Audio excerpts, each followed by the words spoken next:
ಇಲ್ಲಿ ನಿಮ್ಮ ಸ್ನೇಹಿತರು ರಾಜೇಗೌಡರು ಕೂಡ ಇದ್ದಾರೆ, ಅವರಿಗೇನಾದರೂ ಸಚಿವ ಸ್ಥಾನ ಸಿಗಬೇಕು ಅಂತೇಳಿ ಒತ್ತಾಯಿಸ್ತಾರೆ ನೀವು? ರಾಜೇಗೌಡರಿಗೆ ಸಚಿವ ಸ್ಥಾನ ಹೇಗೆ ಸಿಗುತ್ತೆ ಅಂತ ಗೊತ್ತಿಲ್ಲ. 267 ಓಟ್ ಇತ್ತ ಬಾಕ್ಸಲ್ಲಿ, ಹಾಗಾದ್ರೆ 12 ಓಟಿಗೇನೋ ಏನಾಯ್ತು? ಇನ್ವ್ಯಾಲಿಡ್ ಓಟನ್ನು ವ್ಯಾಲಿಡ್ ಅಂತ ಮಾಡಿದವ್ರು ಯಾರು? ಅವ್ರು ಹೇಳ್ದ ಯಾರು ಕಳ್ಳರು ಅನ್ನೋದನ್ನು ಯಾರಿಗೆ ಗೊತ್ತೇ ಇಲ್ಲ ಅಲ್ವಾ? ಎಲ್ಲರೂ ನಾವು ಎದೆ ಮುಟ್ಟಿಗೆ ಹೇಳ್ಕೋಬಹುದು ನಾನು ಸರಿ ಇದ್ದೀನಿ ಅಂತ, ಬಟ್ ಯಾರೋ ಒಬ್ಬ ಕಳ್ಳ ಇದ್ದಾನಲ್ಲ, ಯಾರೋ ಒಬ್ಬ ಕಳ್ಳ ಇದ್ದಾನೆ, ಯಾರು ಕಳ್ಳ ಅಂತ ಬರ್ತೀವಿ. ಸುಪ್ರೀಂ ಕೋರ್ಟ್ ಯಾರು ಅಂತ ನಾಡ್ದು 23ಗೆ ಹೇಳುತ್ತೆ. ಹಾಗಿರುವಾಗ ಇವರು ಸಚಿವ ಸ್ಥಾನನ ಯಾಕೆ ಕೇಳ್ತಾರೆ?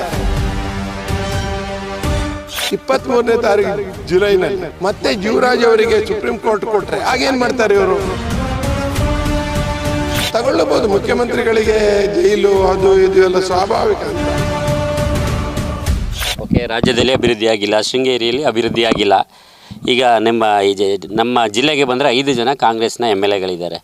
ಇಲ್ಲಿ ನಿಮ್ಮ ಸ್ನೇಹಿತರು ರಾಜೇಗೌಡರು ಕೂಡ ಇದ್ದಾರೆ, ಅವರಿಗೇನಾದರೂ ಸಚಿವ ಸ್ಥಾನ ಸಿಗಬೇಕು ಅಂತೇಳಿ ಒತ್ತಾಯಿಸ್ತೀರ ನೀವು? ರಾಜೇಗೌಡರಿಗೆ ಸಚಿವ ಸ್ಥಾನ ಹೇಗೆ ಸಿಗುತ್ತೆ ಅಂತ ಗೊತ್ತಿಲ್ಲ. ಕಾರಣ ಏನಂದರೆ, ಈಗಾಗಲೇ ಇದು ಕೋರ್ಟ್ ರಾಜಕೀಯದಿಂದ ಇಲ್ಲಿ MLA ಸ್ಥಾನ ಬದಲಾವಣೆ, ಮತ್ತೊಂದು ಸರಿ ಬದಲಾವಣೆ ಕಾಣ್ತಾ ಇದೆ. ಇದು ಒಂದು ಅದಲು ಬದಲಾಗ್ತಾ ಇದೆ.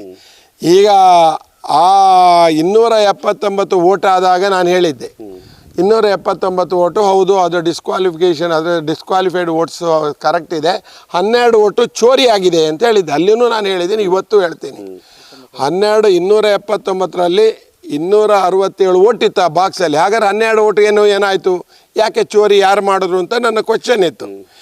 ಈಗ ನಾವು ಹೊರಡೆ ಬಂದಾಗ ನೋಡ್ತಾ ಇದ್ದೀನಿ, ಅದರಲ್ಲಿ ಮತ್ತೆ ಅವ್ರದ್ದು ಈಗ 254 ಓಟ್ ಏನೋ ಅದರಲ್ಲಿ ವ್ಯಾಲಿಡ್ ಇನ್ವ್ಯಾಲಿಡ್ ಓಟು ಅನ್ನೋದನ್ನು ಕೇಳಿದ್ದೇನೆ. ನಾನು ಮೊನ್ನೆ ಸುಪ್ರೀಂ ಕೋರ್ಟಿಗೂ ನನ್ನದೇ ಆದ ವಕಾಲತ್ತು ಹಾಕಲು ನೋಡಿದ್ದೇನೆ. ಆದರೆ ಹಾಗಾದರೆ ಇನ್ವ್ಯಾಲಿಡ್ ಓಟನ್ನು ವ್ಯಾಲಿಡ್ ಅಂತ ಮಾಡಿದವ್ರು ಯಾರು? ಕೆಲವರು ನಾನು ಕ್ವಶನ್ ಕೇಳ್ಬೋದು, ಸುಧಾಕರ್ ಶೆಟ್ಟಿ ನೀವು ಅಲ್ಲಿದ್ರಿ, ನಾವೆಲ್ಲ ಏನು ಅಂದರೆ ನಮ್ಮ ಓಟನ್ನು ನೋಡ್ತಾ ಇರ್ತೀವಿ, ಎಷ್ಟು ಓಟು ನನಗೆ ಕರೆಕ್ಟ್ ಬಂದಿದೆಯಾ, 250 ಅದು ನಂದಲ್ಲ ಅನ್ನೋದನ್ನು ಬಾಕ್ಸ್ ಮಾಡ್ಕೊಂಡು ಹೋಗ್ತಾರೆ. ಅದಾದ ಮೇಲೆ ಏನಾಗಿದೆ ಅನ್ನೋದನ್ನು ಈಗ ರಿಟರ್ನಿಂಗ್ ಆಫೀಸರ್ ಯಾರು ಅಂತ ಹೇಳಬೇಕು. ಅವ್ರು ಹೇಳ್ದ ಯಾರು ಕಳ್ಳರು ಅನ್ನೋದನ್ನು ಯಾರಿಗೆ ಗೊತ್ತೇ ಇಲ್ಲ ಅಲ್ವಾ?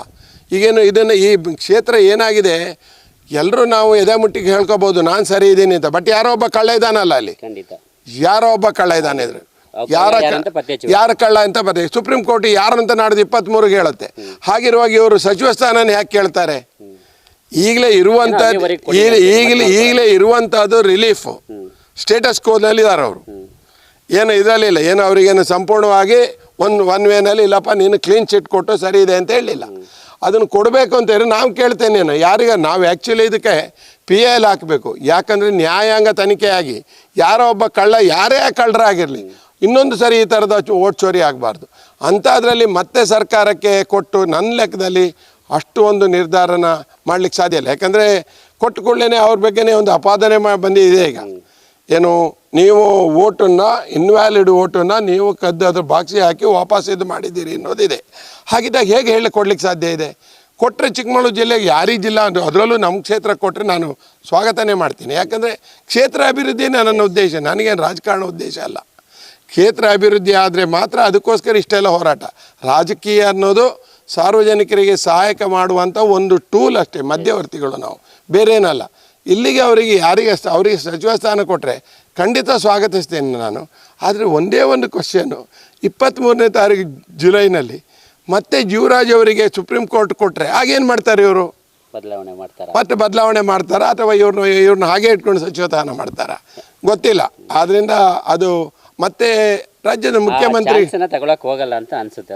ತಗೊಳ್ಳಬಹುದು. ಮುಖ್ಯಮಂತ್ರಿಗಳಿಗೆ ಜೈಲು ಅದು ಇದು ಎಲ್ಲ ಸ್ವಾಭಾವಿಕ, ಅಂತ ಏನು ದೊಡ್ಡ ಕತೆ ಅಂತ ಅನ್ಸಲ್ಲ. ಈಗಿನ ಜನಗಳು ಅಷ್ಟೇ, ನೀವು ಎಲ್ಲದನ್ನ ಬಿಟ್ಟು ಈ ಜನಗಳು ಹೇಗಾಗಿದ್ದಾರೆ ಅಂದರೆ, ನೀವು ಹೊರಡೆ ಬಂದ್ಕೊಳ್ಳಿ ಅವ್ರನ್ನೇ ಪ್ರೊಸಿಷನ್ ಮಾಡಿಬಿಡ್ತಾರಲ್ಲ, ಅದು ದುರಾದೃಷ್ಟ. ಯಾರು ಏನು ಹೇಳಲಿಕ್ಕೆ ಸಾಧ್ಯ ಇಲ್ಲ.